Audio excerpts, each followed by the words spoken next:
হ্যাঁ বল। কোথায় আছিস? এই তো রাস্তায়। রাস্তায় না টেম্পুরারি গার্লফ্রেন্ডের সাথে? ফাঁকা বুড়ি একটা। বল কি বলছিস? ওসব মিছিমিছি গার্লফ্রেন্ড বাদ দে, তাড়াতাড়ি বাড়ি আয়। তোর জন্য আমরা হেপি একটা ভাবি খুঁজেছি। আমার কাছে ছবি আছে, দেখলে তুই ফিদা হয়ে যাবি। ঠিক আছে বুঝেছি, রাখ আমি আসছি। কি রে, কি ব্যাপার? চুপচাপ যে কই না তো। আচ্ছা, সেলিম কয়দিন থেকে কল করছে না, এসএমএস এ রিপ্লাই দিচ্ছে না, কি হয়েছে বলতো?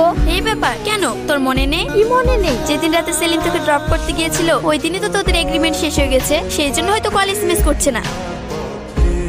আরে সাগর, তোরা চলে এসেছিস? হ্যাঁ, সেলিম কোথায়? ওই তো ওই ঘরে আছে, যা। চ। হাসি, সেলিম একটু বাইরে আয় তো। হাসি তুমি? হ্যাঁ আমি। তুমি বলতে ভুলে গিয়েছো বলে কি আমি আসতে ভুলে যাব? সেলিম কে এটা?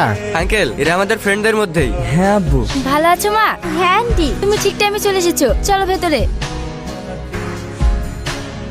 হাসি, কি রে সবাই নিচে আছে আর তুই এখানে কি করছিস? কি হয়েছে? আমার খুব কষ্ট হচ্ছে। কেন, কি হলো? বুঝতে পারছিস না সেলিমকে আমি কখন যে এত ভালোবেসে ফেলেছি আমি নিজেও বুঝতে পারিনি। কি ব্যাপার হাসি? সবাই বরযাত্রী যাওয়ার জন্য রেডি হয়ে গেছে আর তোমরা এখনো ছাদে? হাসি, কিছু হয়েছে? আলিফ, হাসি সেলিমকে ভালোবাসে তাই তো? হ্যাঁ আলিফ, আই থিঙ্ক আমি সেলিমকে প্রচন্ড ভালোবেসে ফেলেছি। আরে এখন বলে কি হবে? আব্বু মা তোমরা এখানে? হ্যাঁ, এখন আর কেঁদে কি হবে? তুই ওকে এতদিন বলিসনি কেন? ও যদি ভাবতো আমি জোর করে ওর ঘাড়ে চেপে বসেছি তাই ভয়ে বলিনি। একবার বলে দেখতে পারতে। তুমি কি সত্যি সেলিমকে ভালোবাসো? হ্যাঁ। আমি জানতাম এটাই হবে। কি হলো সবাই হাসতো যে? সুরাইয়া, যা হাসিকে বউ সাজিয়ে নিয়ে আয়। কি ব্যাপার, সবাই মিলে এখানে কি প্ল্যান চলছে? বিয়ে থেকেও যাবে না নাকি? ভাই বিয়ে কি করে হবে?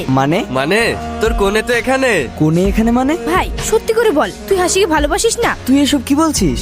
কিরে, ভালোবাসিস? হ্যাঁ কি না? হ্যাঁ কিন্তু। তাহলে আবার কিন্তু কিসের? এক্ষুনি তোদের বিয়ে হবে। তাহলে আমার জন্য দেখো ওই মেয়েটা। আরে ওসব আমাদের প্ল্যান ছিল, সব কিছু সাজানো।